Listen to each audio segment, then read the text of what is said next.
Mari, ¿qué más? ¿Cómo vas? Muy bien, ¿y tú? Bien, ve, hay una cosa y es que en estos días caminando por Bello, hablando con la gente y todo, hay cosas que la gente no se atreve a preguntar y es que alguien con Asperger es un niño que le falta un tornillo o que funciona distinto, pero la gente no se atreve a preguntar.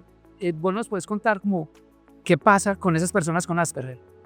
Bueno, te lo explico con un ejemplo muy sencillo. Imagínate que la mayoría de nosotros tenemos Android y ellos tienen iOS. No quiere decir que el celular sea malo, sino que va a procesar de manera diferente las fotos y los mensajes.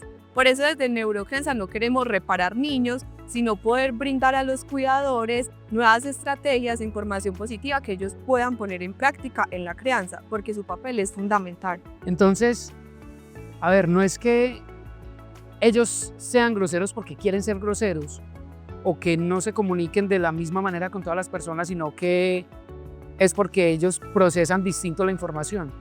Exacto. Es muy importante entender que hay una diferencia entre una simple, por ejemplo, pataleta o un berrinche, cuando un niño no obtiene lo que quiere y más cuando están teniendo de pronto una crisis sensorial.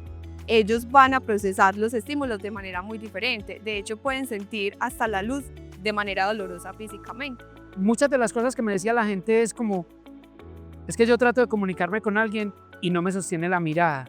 Yo muchas veces estoy hablando con otra persona y está distraída en otra cosa, pero me contesta. O sea, pareciera que no me está prestando atención, pero sí me contesta. O mucha gente, por ejemplo, se extraña de los niños que hacen pataleta en la calle de la nada.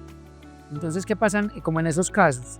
Claro, cada caso tiene su explicación y es muy importante entender, así como cada uno de nosotros somos un mundo muy diferente, ellos también dentro de su diagnóstico lo viven de manera diferente. Así como tú ahorita lo hablabas, alguno puede que no te sostenga la mirada, como hay otros que van a estar más tranquilos en ciertos espacios. Por eso es muy importante mantener con ellos un tipo de patrones, de rutinas y antes de exponerlos a este tipo de situaciones, dar esa información. Por ejemplo, con ese tema de los patrones y las rutinas, Mari, ¿qué hacer? O sea, ¿qué hacer, digamos, nosotros como cuidadores o como entorno cuando se identifica que uno de nuestros familiares o un conocido es diagnosticado con Asperger o empezamos a notar esas conductas? ¿Qué hacer, por ejemplo, con el tema de las rutinas, con el tema de los patrones y eso? Es muy importante entonces identificar qué tipo de cosas le funciona a tu niño. No para todos va a ser igual. Entonces, todos nosotros tenemos una rutina diaria, ¿cierto? Sí. Tú vas al trabajo, haces tus cosas, luego vuelves. Así funciona con ellos. También debes empezar como a averiguar qué tan cómodo se siente él dentro de su rutina y mantenerla siempre, todos los días, por horarios. Entonces tenemos un horario para cepillarnos los dientes, tenemos un horario después para de hacer las actividades, tenemos un horario después para dormir y que siempre sea continuo. Eso es lo más importante. Y por fuera, ¿cierto? Sí. Que ahora me lo preguntabas, en espacios públicos, este es un tip para los papás y para las mamás, que en ocasiones cuando sus hijos entran en una crisis sensorial hay mucha presión social, ¿cierto? Sí. Entonces es muy importante no regañarlos, no querer hacer que se calmen a la fuerza, sino también buscar un espacio de recuperación. Cuando hablamos de espacio de recuperación, es un espacio donde haya más calma, menos ruido, donde tú puedas entonces abrazar a esa persona que está en esa crisis para que se sienta seguro y apoyado, utilizar un lenguaje compasivo de yo estoy presente, pronto va a pasar, es algo normal, para entrar a estabilizarlo, ¿cierto? Si yo, digamos, soy testigo de esa situación que está pasando, yo como espectador, como persona de afuera, ¿qué debo hacer? ¿Debo entrar a apoyar o simplemente debo también como generar ese espacio seguro o esa calma? Bueno, imagínate tú en una situación con un niño en un espacio público. ¿Cómo te sentirías al ser cuidador? Pues la verdad, digamos desde mi experiencia personal, ¿cierto? Uno trata como de aislar y que la gente no interactúe, no interfiera, ¿cierto? Que es casi como uno reacciona cuando alguien se desmaya. Venga, demos espacio, dejemos que respire, que pase esto, ¿cierto? No me ha pasado. Entonces, también como esa recomendación para los demás, porque yo no sabría cómo hacerlo. Exacto, muchas veces se tiene desconocimiento y solo nos quedamos con lo que observamos y creemos que es un simple berrinche. Entonces empezó a escuchar tipos de comentarios como, ay, es que si fuera hijo mío yo ya lo hubiera cogido, le hubiera dado y yo ya lo hubiera, ¿cierto?, sacado de ese berrinche. Pero desconocen que es una crisis sensorial. Entonces, en esos casos es muy importante evitar el comentario de que pueda cargar o generar presión a ese cuidador, porque de por sí ya naturalmente ellos tienen una carga, ¿cierto? Entonces, tratar de no meter más presión a la situación que se está viviendo. Entonces ahí lo ideal es ser empático con el otro, o sea, no entrar a juzgar, sino ser empático porque no sabemos la condición de ese niño. Hay otro tema que la gente también me comentaba cuando me sentaba a hablar con ellos, y es el mito de los genios incomprendidos. Tenemos ejemplos como el de Anthony Hopkins o Elon Musk, y que son personas genios, y que ellos realmente todos son genios. ¿O qué pasa con ese mito? Bueno, en ocasiones podemos ver, como ahorita lo hablamos, dentro de sus rutinas, ellos pueden establecer ciertos gustos por algunas cosas y pueden empezar a desarrollar un potencial en esas cosas que gustan. Son casos que suceden, sí, y que hemos tenido conocimiento, por ejemplo, socialmente los que tú acabas de nombrar, pero no necesariamente es una obligación o es un patrón que siempre va a pasar con ellos.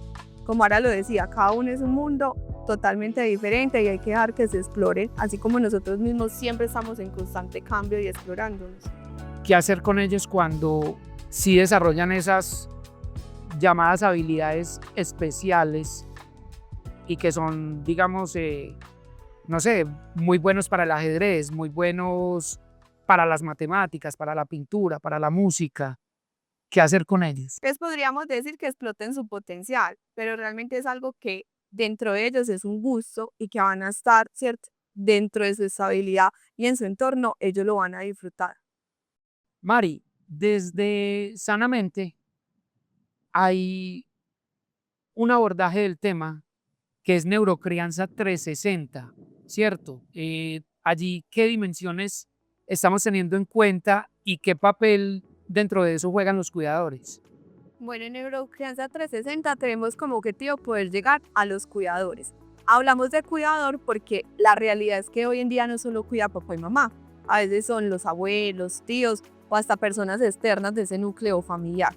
Entonces por eso lo nombramos 360, por todos los cuidadores, y que muchas veces nos enfocamos tanto en la crianza, ¿cierto?, en los niños, en cómo ellos se desarrollan, pero ¿dónde queda ese cuidador? Que ellos también tienen muchas cargas en su día a día, también tienen miedos, también tienen dudas, muchas veces quieren un manual que les diga paso a paso de cómo hacer niños perfectos y cómo ser un cuidador perfecto, y eso sabemos que es imposible. Entonces desde Neurocrianza buscamos eso, dar estrategias, brindar nuevos conocimientos, abordar miedos que ellos viven dentro de esa crianza para poder sobresalir de mejor manera. ¿Y qué actividades específicas hay dentro de Neurocrianza 360 Bueno, para ayudar como en esas cosas? en Neurocrianza estamos en las instituciones públicas de Bello y trabajamos principalmente por talleres. Talleres dinámicos donde los padres pueden expresar todo eso que viven dentro de esa crianza que están haciendo, y también lo hacemos brindando información. Ya para cerrar, Mari, ¿qué, digamos, tips, qué consejos nos podrías dar a quienes podríamos ser ese entorno de ese cuidador y de ese niño con Asperger para facilitar su vida o para que su ambiente sea un poco más sano, más llevadero? Bueno, fundamental la empatía. Muchas veces lo dejamos a un lado y creemos que solo el cuidador es el que debe cargar con todo lo que sucede en estos entornos. Entonces es bien importante un acompañamiento. También sí está la oportunidad de brindarles un espacio de descanso a ese cuidador, hacerlo, ¿cierto?, posible de la mejor manera. Y estar presente es lo que mayormente puede hacer, un espacio de escucha. Créeme que muchas veces para poder expresar si me siento cansado, me siento frustrado o con algo que esté pasando frente a la situación, son cositas que hacen el cambio. Mariana, muchas gracias por esta conversación, de verdad que ha sido muy útil Y es algo que estamos buscando con Sanamente, romper esos mitos, que la gente conozca un poquito más de estas condiciones y que aprendamos a hacer eso, como tú decías, empáticos y que podamos convivir mejor. Muchísimas gracias. A ti por el espacio. Y recuerden todos ustedes que nos están viendo y escuchando que en Sanamente juntos sanamos.